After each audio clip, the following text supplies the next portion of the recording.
नमस्कार, मैं महेंद्र कुमार। आज हम बात करेंगे जो 12वीं क्लास है, आपकी 12th क्लास है, राजनीति विज्ञान आपका सब्जेक्ट है और इसका पहला जो चैप्टर है शीत युद्ध का दौर, और उसका ये तीसरा वीडियो है, पार्ट 3 है, और ये शीत युद्ध के दौर का अंतिम वीडियो भी है। ठीक है, तो इस वीडियो में जो शीत युद्ध के वास्तविक और कारण थे, जो फाइनल कारण थे, उच्च शिखर तक, चरमोत्कर्ष तक पहुंचकर शीत युद्ध की समाप्ति तक हम बात करेंगे। तो चलिए इस वीडियो को स्टार्ट करते हैं।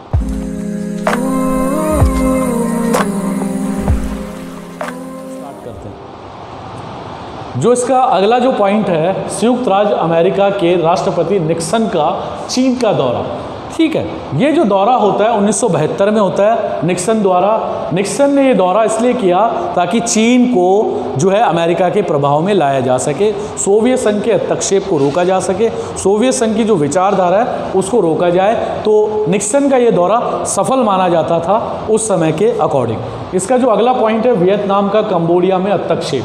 तो 1978 से 1989 में ये बात जो है कंबोडिया में हस्तक्षेप की अमेरिका की यूएसएसआर को बहुत बुरी लगी और यूएसएसआर ने भी इसका जो है विरोध आरंभ किया। ठीक है, तो ये इस चीज़ को दिखाता है कि एशिया महाद्वीप में जो है धीरे धीरे अमेरिका का जो वर्चस्व है शक्तिशाली देश के रूप में वो बढ़ने लगा। तो इससे जो एक बेचैनी का वातावरण पैदा होता है पूरे विश्व में और ख़ास तौर से यूएसएसआर में। ठीक है, तो इस बेचैनी को जो है अपने तरीके से यूएसएसआर ने कम करने की कोशिश की। अगले पॉइंट में, सोवियत संघ यूएसएसआर का अफगानिस्तान में हस्तक्षेप। देखिए, अफगानिस्तान एक ऐसा देश है जो गोरिल्ला युद्ध करने में माहिर है। गोरिल्ला युद्ध का मतलब है छुपकर वार करने में। तो सोवियत संघ का ये हस्तक्षेप जो है हुआ सोवियत संघ में। सोवियत संघ ने अपनी विचारधारा को थोपा, हथियार दिए सोवियत संघ ने अफगानिस्तान को, और फिर बाद में, हालांकि ये बाद में उसको ये स्थिति उल्टी झेलनी पड़ी, लेकिन ऐसा कहा जाता है कि ये जो उसने किया ये अमेरिका की वजह से किया। तो अफगानिस्तान में सोवियत हस्तक्षेप जो है अमेरिका को बहुत बुरा लगा। इसका जो अगला पॉइंट है, यूएसएसआर में गोर्बाचोव का राष्ट्रपति बनना तथा सुधारों की प्रक्रिया का प्रारंभ होना 1985। देखिए, ये जो पॉइंट है ये बड़ा महत्वपूर्ण पॉइंट है इस वीडियो का, और ये पॉइंट हमें ये बताता है कि शीत युद्ध को समाप्त करने का पहला चरण अब आ पहुंचा है। जो गोर्बाचोव के राष्ट्रपति बनने पर यूएसएसआर का जो मिखाइल गोर्बाचोव है ये राष्ट्रपति बनते हैं, और इसके बनते ही ऐसी स्थिति पैदा होती है वहाँ कि आर्थिक सुधारों की घोषणा कर दी जाती है मिखाइल गोर्बाचोव द्वारा।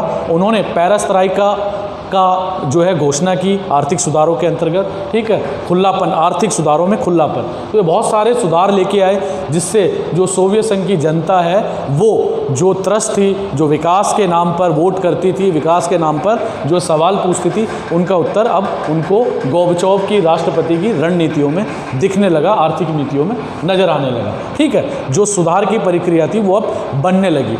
इसका जो अगला पॉइंट है, बर्लिन की दीवार का गिरना। देखिए, बर्लिन की जो दीवार है 1989 में गिराई गई। ठीक है, बर्लिन की जो दीवार है, यानी पूर्वी जर्मनी और पश्चिमी जर्मनी अब एक हो गए, ज्वाइंट हो गए, और पूर्वी यूरोप में सरकारों के विरुद्ध जन प्रदर्शन होने लगे। अब ऐसी स्थिति पैदा हो गई कि पूरे यूरोप में जो है जो सरकारें थी जहां ज़बरदस्ती हस्तक्षेप किया गया था, वहां की जनता ने अब उन सरकारों के खिलाफ प्रदर्शन करने आरंभ कर दिए, और जनता द्वारा जो नियुक्त सरकारें हैं उनकी मांग की गई, यानी लोकतांत्रिक स्थिति की जो है मांग की गई, और लोकतंत्र के पक्ष में अमेरिका रहा है। इसलिए अमेरिकी जो वर्चस्व है वो फैलने लगा धीरे धीरे, और अमेरिका के लिए ये फायदे की स्थिति थी। इसका जो अगला पॉइंट है, जर्मनी का एकीकरण।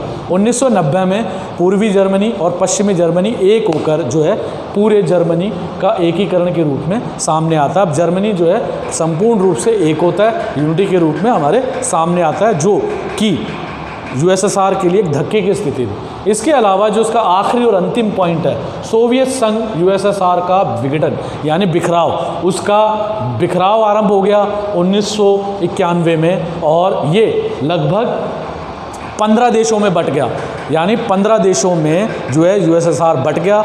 अब जो है जो शीत युद्ध का दौर था वो समाप्त हो गया। अब पूरे विश्व में एक ही शक्ति थी, और वो शक्ति है अमेरिका की पूंजीवादी शक्ति, लोकतांत्रिक कैपिटलिज्म वाली शक्ति और साम्यवाद का प्रसार धीरे धीरे समाप्त होने लगा। इस शीत युद्ध के दौर में एक लंबा प्रोसेस चला, कई स्थितियों को देखा इस दौर ने, कई युद्धों को झेला इस दौर ने, कई परिस्थितियाँ ऐसी बनी कि अब तीसरा विश्व युद्ध हो सकता है, इस पृथ्वी का नाश हो सकता है, ऐसी परिस्थितियाँ बनने लगी, हथियारों की होड़ पैदा हो गई और वो हथियारों की होड़ हम आज भी प्रेजेंट स्थिति में भी देखते हैं। इस चैप्टर में जो है मैंने आपको ये बताने की कोशिश की है कि अमेरिका और यूएसएसआर की जो स्थिति थी वो कैसे शीत युद्ध के दौर को आगे से आगे लेकर गई और अब 1991 के बाद जो है ये स्थिति समाप्त होती है। अब विश्व जो है एक ध्रुवीय बन गया, दो ध्रुवीय नहीं रहा, यानी एक ध्रुव है, शक्ति का जो केंद्र है वो अमेरिका है। शीत युद्ध का दौर यहाँ खत्म हो जाता है, ये चैप्टर भी आपका यहाँ समाप्त हो जाता है।